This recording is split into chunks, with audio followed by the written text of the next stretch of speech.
You said you were bringing a modern edge to it on stage. What do you mean by that? I just mean that it's no longer 1937. Shut up, shut up, shut up, shut up, shut up. Absolutely wrote a Snow White that She's is not going to be saved by the prince. She's not going to be saved by the prince, and she's not going to be dreaming about true love. She's dreaming about becoming the leader she knows she can be. I think that it is the most pathetic thing I have ever heard. I was scared of the original cartoon. I think I watched it once and then I never picked it up again. Why are you even here? The reality is that the cartoon was made 85 years ago, and therefore it's extremely dated when it comes to the ideas of women being in roles of power.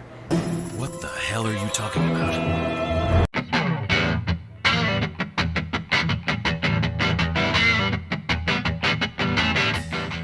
Hello everyone, this is ICABs here, and unfortunately today I'll have to talk about an upcoming Disney remake of Snow White. But before that, don't forget to hit like and subscribe. Now I don't have to explain to you guys because it's common knowledge by this point that Disney remakes are absolutely soulless and are only made to make money. I think people who give Disney credit for being so politically correct often forget that Disney, much like most companies, is at the end of the day is a company itself. And like most companies, the only sole purpose of Disney is to produce profit, and that's all that matters. Politics have nothing to do with anything. An example of this would be Disney putting a mask over Chadwick Boseman's face when his movie was released in China, because apparently the current regime in China does not think too positively about black people for some reason. I don't even know why. Or also, this one other time Disney thanked a part of Chinese government at the end credit scenes of Mulan that's responsible for making modern day concentration camps in China, where the minority in China is forced to go to re-educate themselves. There is nothing virtuous about Disney as a company. All it cares about is money and nothing else. I also want to briefly talk about the Little Mermaid movie, which, forgive me, I have not watched that movie. I would never say I was a big fan of the original movie, but at least the original Disney movies had a heart that seems to have been ripped out of these modern remakes. Little Mermaid, in my estimation, either broke even or lost a bit of money,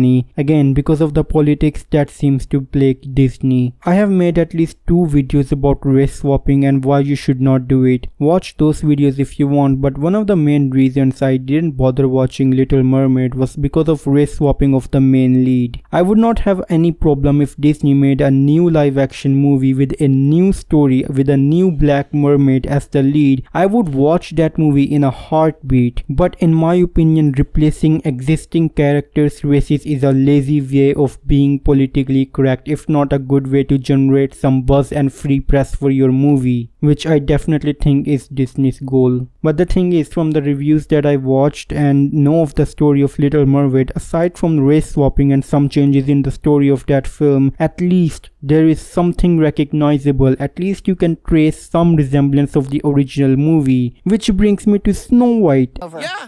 About time. And after everything that I've heard, there is nothing remotely resembling the original movie in this remake of Snow White. I mean, look at the title of the movie, Snow White, a story about a girl with skin as white as snow. Not in this movie though, you have to race swap every main character. The latter part of the title is the 7 dwarves, who are not dwarves anymore apparently. So you see what I'm trying to say. If you cannot make this movie without literally changing everything in the title of the movie, then maybe it's a good indicator that you should not have made the movie in the first place. And Disney's decision to replace the dwarves apparently happened because of the comments of Peter Dinklage, who said that Disney is still making backward story about 7 dwarves living in a cave, which I don't know what he's thinking. Maybe he thinks that the people in the world assume that dwarves lives in the caves and Disney is reinforcing that belief. Like, what the hell? I mean, the dwarves work in the caves in the original movie and they have a house they go back to, but then again, they are dwarves from a German folktale.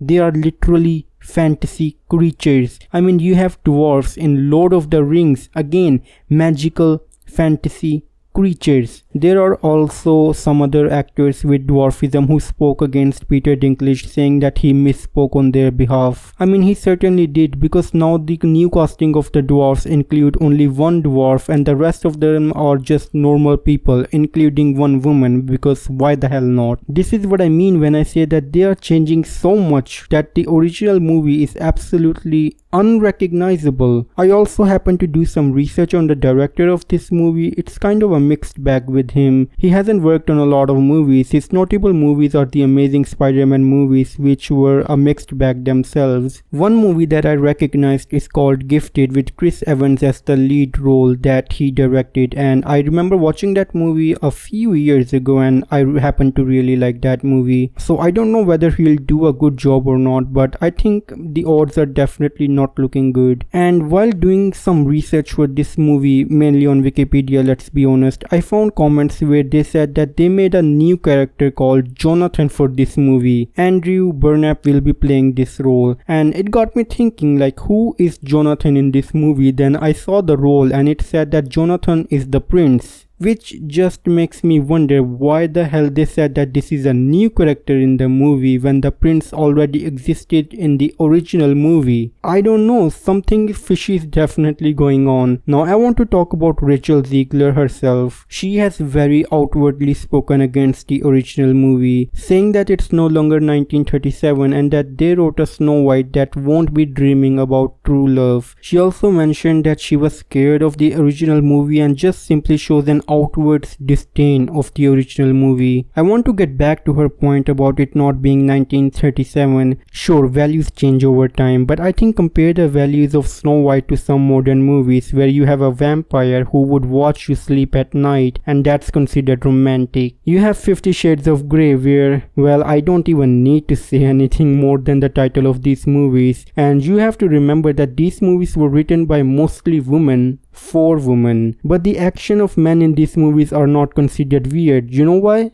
Because they're fantasy. It's fine. No one cares. But I think the original Snow White didn't even had anything that could go against the values of today, because that story is timeless and it's about true love. And since when did the idea of true love became a backwards idea in our society? She also mentioned in an interview that they could literally remove the role of Prince from the final cut of the movie, which would make it all the more better. I seriously have really low expectations for this movie, because the original movie was about true love and this one is written in a way where you can remove the Prince and the story wouldn't change much at all. I can't wait to see this movie when it comes out. I didn't watch Little Mermaid, but I sure as hell am waiting for this movie, because it is human nature to sometimes just stand there and see carnage and chaos, and I think this movie is not going to disappoint me there. With that said, this is it for this video. Let me know your thoughts in the comments down below, and as always, it's time for a goodbye.